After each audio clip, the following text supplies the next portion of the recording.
There is a quiet thief that walks through every home, every life, every dream, and most of us never notice him until our hands are empty.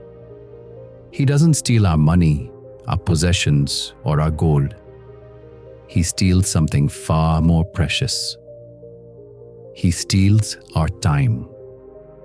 We comfort ourselves with that gentle little word, tomorrow, never realizing that every tomorrow we whisper is paid for with a piece of today that will never return. Remember this truth. Time and tide wait for no man. Today's story comes from an old village wisdom, a parable of a poor man, a divine bowl, and the lesson written in gold and dust. It is the story of a man who was given everything he ever prayed for, and yet remained poor until his last breath. Why? Because the gift of heaven means nothing in the hands of one who worships the word later. So sit quietly for the next few minutes, and as you listen, gently ask yourself, am I too holding a bowl of gold in my hands and watching the sun go down without using it? Watch this story till the very end, because the lesson it carries may be the very lesson your soul has been waiting to hear.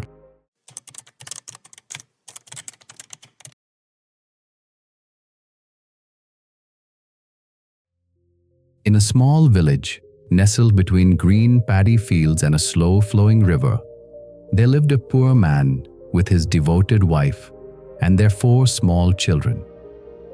Their hut leaned to one side, the thatch was thin, and the cooking pot was empty more often than it was full. The man was not cruel. His heart was soft, his speech was gentle, and he had never struck his wife nor scolded his children. But he carried a curse heavier than any whip. He was lazy, and he was a slave to the word tomorrow. When the rooster crowed at dawn, he would pull the threadbare blanket over his head. Just a little more sleep. The work can wait. When neighbors went to the fields, he would say, "The sun is too hot today. I shall go tomorrow."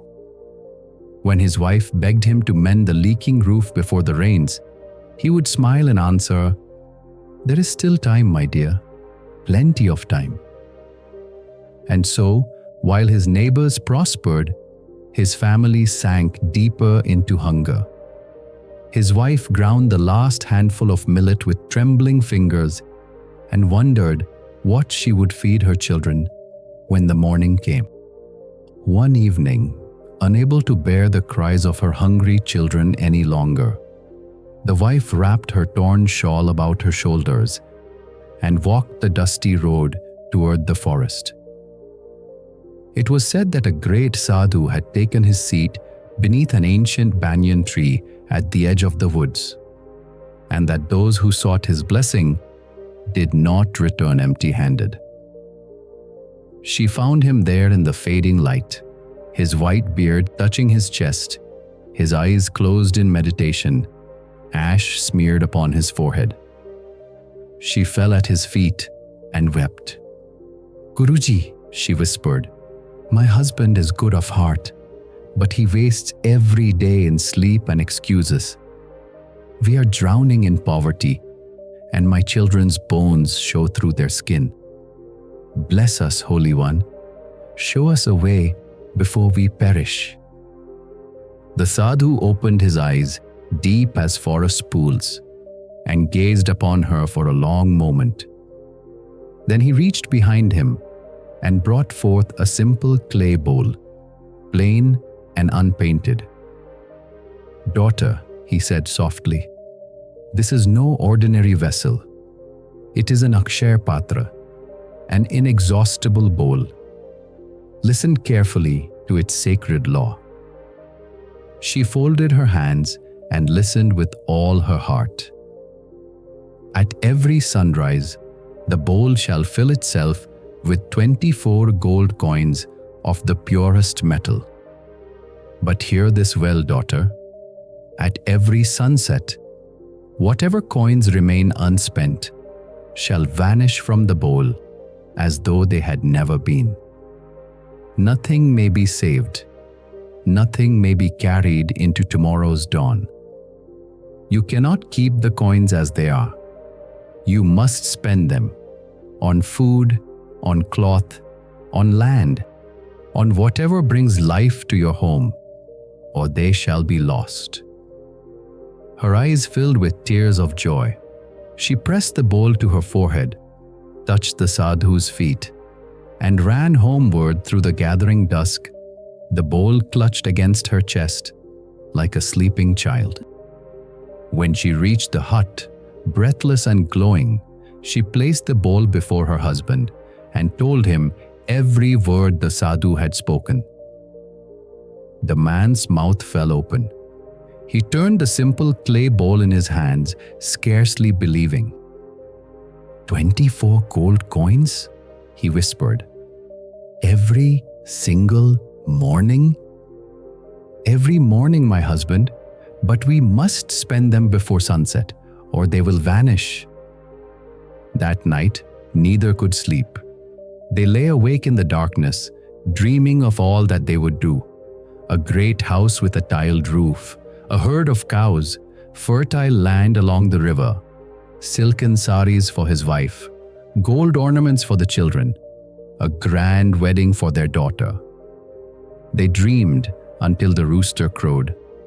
And then, the first ray of sunlight slipped through the cracks in the wall. Both of them rushed to the bowl.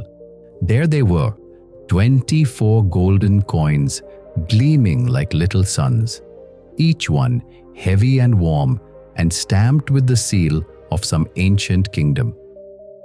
The man lifted them in his palms and laughed like a child. His wife touched them to her forehead in gratitude. For the first time in years, the family ate a proper meal. The wife took a single coin and hurried to the market and returned with rice, lentils, vegetables, ghee, and a length of cotton cloth for the children. The little ones laughed and clapped their hands. The hut, for one brief morning, felt like a palace. After the morning meal, the wife turned to her husband with shining eyes. My dear, we must hurry now. Take the remaining coins to the great market in the next town. Buy us a better house. Buy a piece of land along the river. Buy jewelry that we can keep. Buy bullocks and a plow. Quickly, my husband, before the sun sets, before the coins vanish. The man patted his stomach contentedly and stretched his arms. Oh, dear wife, why do you worry so? The whole day stretches before us. Let me first finish my breakfast in peace. A man cannot work on an empty stomach, can he? He ate slowly, savoring every grain of rice, every drop of dal, as though he had all the time in the world.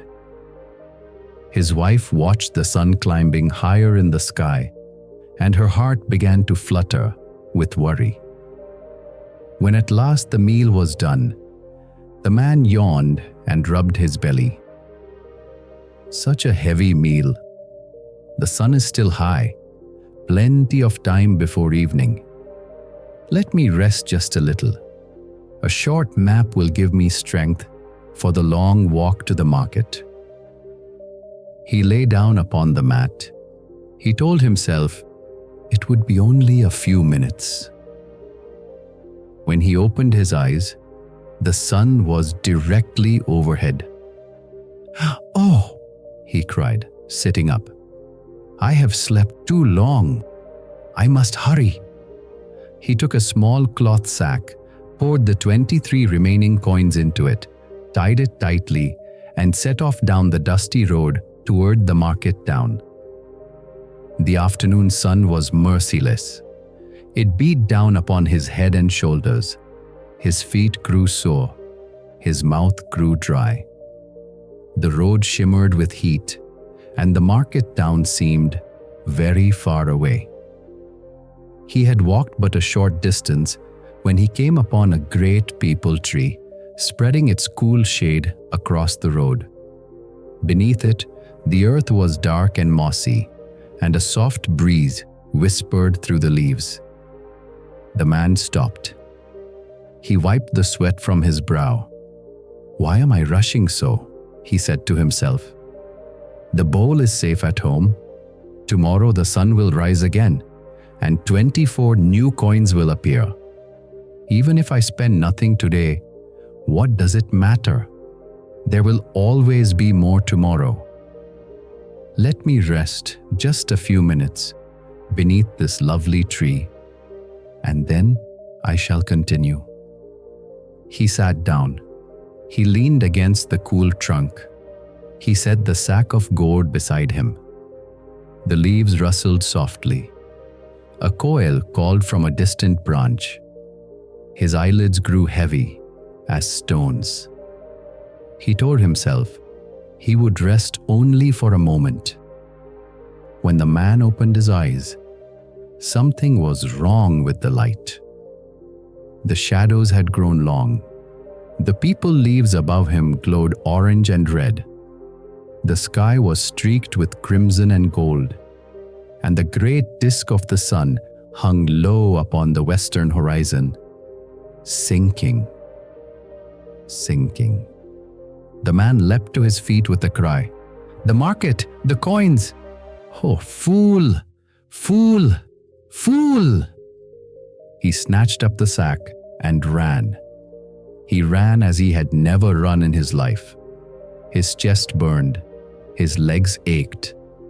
The dusty road flew beneath his feet. The market town came into view. The rooftops, the temple spire, the smoke of evening fires. But even as he reached the first lane of the marketplace, the last sliver of the sun slipped behind the distant hills. The sky darkened. The man stopped, gasping, in the middle of the empty street. With trembling hands, he untied the cloth sack and looked inside. It was empty. Not a single coin remained. The gold had vanished, as though it had never been.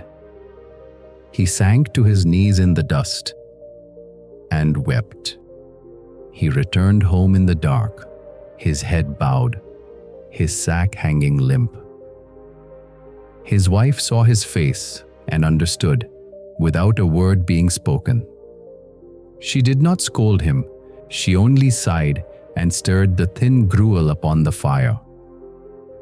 "Tomorrow, my husband," she said softly, "tomorrow you will do better." And when the next sunrise came, the bowl filled itself again with 24 gleaming coins. She placed them in his hands with tears in her eyes and pleaded with him to hurry to the market. But the same thing happened. The man ate slowly. He rested briefly. He started late. He grew tired upon the road. He sat beneath a tree and told himself, "The bowl is not going anywhere.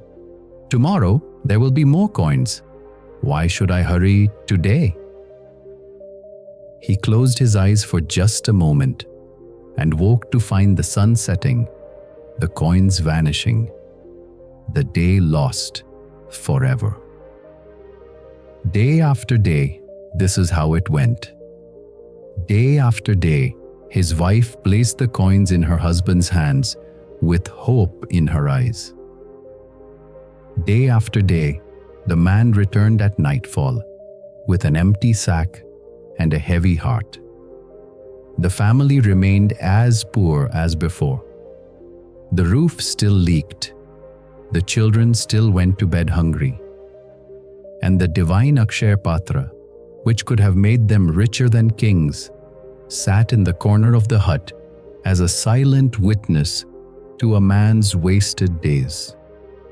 One terrible morning, the man rose later than usual and walked sleepily toward the bowl to collect his coins. His foot caught upon the edge of the cooking mat. He stumbled. The bowl slipped from his fingers.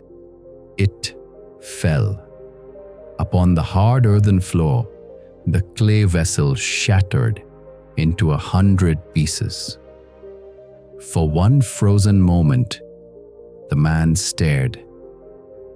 Then he fell to his knees among the broken shards. He gathered them in his trembling hands. He tried to fit them together. He pressed them to his chest. He wept. As a man weeps when he has lost something he can never recover. His wife came running. When she saw what had happened, she said nothing. She only sat beside her husband and laid a gentle hand upon his shoulder. The sun rose, the sun set, and no coins came again. My dear friend, pause for a moment and let this story sink deep into your heart. Because this story is not about a poor man in some forgotten village. This story is about you. This story is about me. This story is about every single soul who has ever whispered the word tomorrow. That clay bowl, the Akshaya Patra, is not a fairy tale. It is real. You hold it in your hands at this very moment. Every morning, when you open your eyes and the first light of dawn touches your face, the divine bowl of your life fills itself with 24 golden coins. Not coins of metal, but coins of time.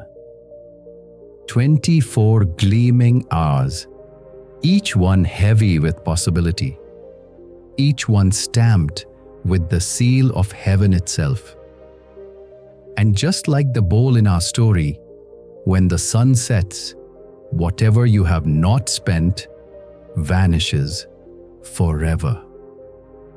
You cannot save an hour. You cannot carry a single minute into tomorrow. Time is what we want most, but what we use worst. The lazy man in our story did not lose his gold because the gods were unkind. He lost it because he believed the lie that fools every generation. The lie that there will always be more tomorrows. He thought, the bowl is not going anywhere. Why should I hurry today? And so he ate slowly. He rested briefly. He started late. And the sun set on his dreams again and again. How many of us live exactly the same way? We say we will start the new business tomorrow. We say we will call our aging parents tomorrow. We say we will read the book, begin the prayer, mend the broken relationship, take the first step tomorrow. But remember the wisdom of the wise. Procrastination is the thief of time. And remember this even more deeply. You may delay, but time will not. Look at how the story ends. The bowl breaks.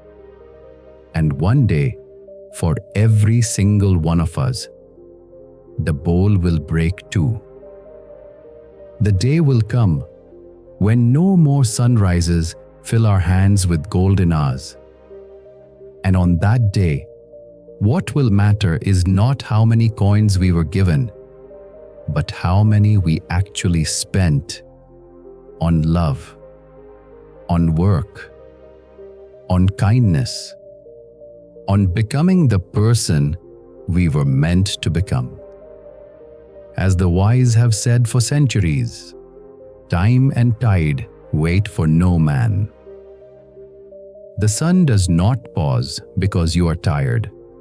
The hours do not slow down because you are not ready. Whether you sit beneath the peepal tree or walk toward the market, the day moves on at the same speed, and at sunset, it is gone. There is a powerful saying, procrastination is the thief of time. It does not break down your door. It does not announce itself. It simply sits beside you on the mat, whispers gently in your ear, and walks away with hours of your life that you can never get back. And one more truth worth carving into your heart. You may delay, but time will not. So please, hear me when I say this. Stop waiting. Stop dreaming without doing. The two greatest gifts you have been given in this lifetime are patience and time. And as the old saying reminds us, the two most powerful warriors are patience and time. But patience without action is only sleep dressed in noble clothing. The dreams in your heart, that book you want to write, that skill you want to learn, that forgiveness you want to offer, that journey you want to begin, they're the market town in the distance. The peepal tree of comfort and later will always whisper to you sweetly. But the sun is setting. The sun is always setting. Yesterday is gone. Tomorrow has not yet come. We have only today. Let us begin. Look around at the people whose lives you admire. They are not blessed with extra hours. They have the same 24 coins you do. The difference is simple. They spend them. They wake up and they begin. They do not wait for the heat to fade or the mood to arrive or the perfect plan to appear. Start before you feel ready. Walk before the road feels easy. Use today's coins today, because no power in heaven or earth can return to you a single hour that has slipped past the horizon. It's time to register these words deep inside your heart. 1. Time and tide wait for no man. 2. The two most powerful warriors are patience and time. 3. Time is what we want most, but what we use worst. 4. Yesterday is gone. Tomorrow has not yet come. We have only today. Let us begin. 5. Procrastination is the thief of time. 6. You may delay, but time will not. Now, I want to hear from you, my dear friend.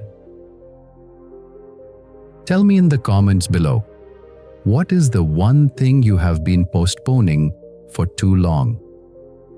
The one dream sitting in the corner of your heart, waiting for tomorrow. Write it down today and let this be the moment you finally begin. If this story moved something inside you, please like and share this video so it can reach someone who needs to wake up to the value of their time today. There is someone in your life, a friend, a brother, a child, who needs to hear this exact message. Be the one who passes it on. And if you are new here, subscribe to our channel and turn on the notification bell so you never miss a story that could quietly change the direction of your life. I'll be back again with another powerful story. Until then, be patient, stay grateful, And remember, every sunrise places 24 golden coins into your hands. Spend them well, because the sun is already moving. Your life is waiting. Begin today.